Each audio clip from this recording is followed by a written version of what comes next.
तीसरी शक्ति है चंद्रघंटा। नवरात्रि के तीसरे दिन इसी देवी की पूजा आराधना की जाती है। देवी का यह रूप परम शांतिदायक और कल्याणकारी है। इसलिए कहा जाता है कि हमें निरंतर उनके पवित्र विग्रह को ध्यान में रखकर साधना करना चाहिए। माँ दुर्गा की तीसरी शक्ति चंद्रघंटा। इनके शरीर का रंग सोने के समान बहुत चमकीला है। इस देवी के 10 हाथ हैं। वे खड्ग और अन्य अस्त्र शस्त्र से विभूषित हैं। इस देवी के मस्तक पर घंटे के आकार का आधा चंद्र है, इसलिए इस देवी को चंद्रघंटा कहा जाता है। नवरात्रि के तीसरे दिन इसी देवी की पूजा का महत्व है। इस देवी की कृपा से साधक को अलौकिक वस्तुओं के दर्शन होते हैं, दिव्य सुगंधियों का अनुभव होता है और कई तरह की ध्वनियाँ सुनाई देने लगती हैं। इन क्षणों में साधक को बहुत सावधान रहना चाहिए। इस देवी की आराधना से साधक में वीरता और निर्भयता के साथ ही सौम्यता और विनम्रता का विकास होता है। इसलिए हमें चाहिए कि मन, वचन और कर्म के साथ ही काया को विहित विधि विधान के अनुसार परिशुद्ध पवित्र करके चंद्रघंटा के शरणगत होकर उनकी उपासना साधना करना चाहिए। इससे सारे कष्टों से मुक्त होकर सहज ही परम पद के अधिकारी बन सकते हैं। यह देवी कल्याणकारी है। चंद्रघंटा माता की कहानी। पौराणिक कथाओं के अनुसार स्वर्ग पर राक्षसों का उपद्रव बढ़ने लगा। दुर्गा मैया ने चंद्रघंटा माता का रूप धारण किया। महिषासुर नामक दैत्य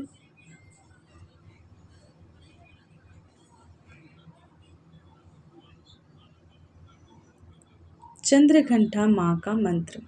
ओम देवी चंद्रघंटाय नमः। ओम देवी चंद्रघंटाय नमः। ओम देवी चंद्रघंटाय नमः। तथा अन्य मंत्र ह्रीं श्रीं अंबिकाय नमः। ह्रीं श्रीं अंबिकाय नमः। ह्रीं श्रीं अंबिकाय नमः। चंद्रघंटा माँ का पसंदीदा रंग लाल। चंद्रघंटा माँ का पसंदीदा फूल गुलाब और कमल। चंद्रघंटा माँ का पसंदीदा भोग दूध की खीर, दूध से बनी मिठाई। नवरात्र आइए माँ की कथा सुनते हैं। नवरात्रि हिंदुओं का विशेष पर्व है। नवरात्रि के 9 दिनों तक आदिशक्ति 9 दुर्गा के 9 रूपों की पूजा की जाती है। 9 दुर्गा की पूजा आराधना सच्चे मन से करने से व्यक्ति की परेशानियां, शत्रु का भय सभी दूर हो जाता है। नवरात्रि के तीसरे दिन चंद्रघंटा माता की पूजा आराधना की जाती है। चंद्रघंटा की पूजा करने से अशुभ ग्रह के बारे में बुरे प्रभाव खत्म हो जाते हैं।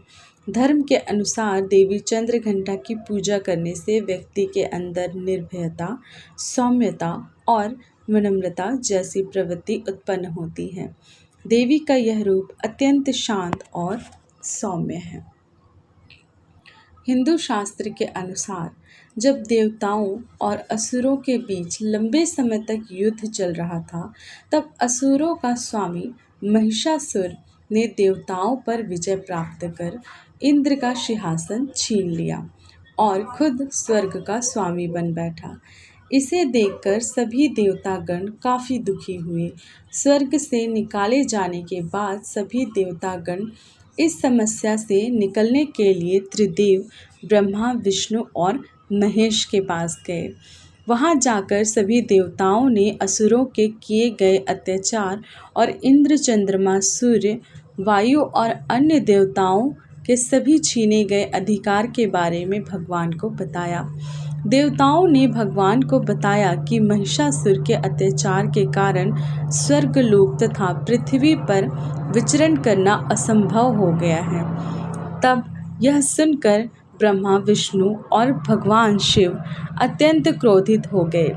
उसी समय तीनों भगवान के मुख से एक ऊर्जा उत्पन्न हुई।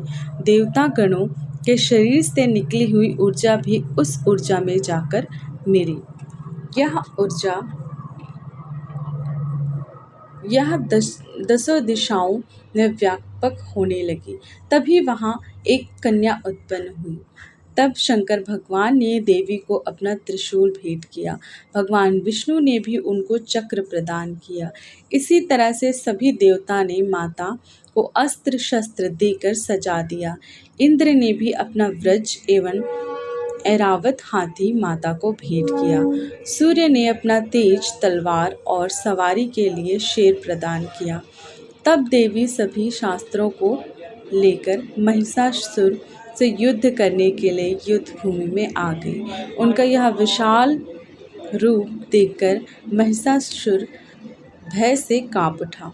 तब महिषासुर ने अपनी सेना को मां चंद्रघंटा पर हमला करने को कहा।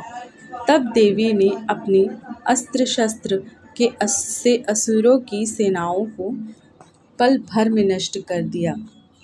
इस तरह देवी ने अपने अस्त्र शस्त्र से सेनाओं को नष्ट करते हुए देवताओं को अभय दान देते हुए अंतर्ध्यान हो गई। माता चंद्रघंटा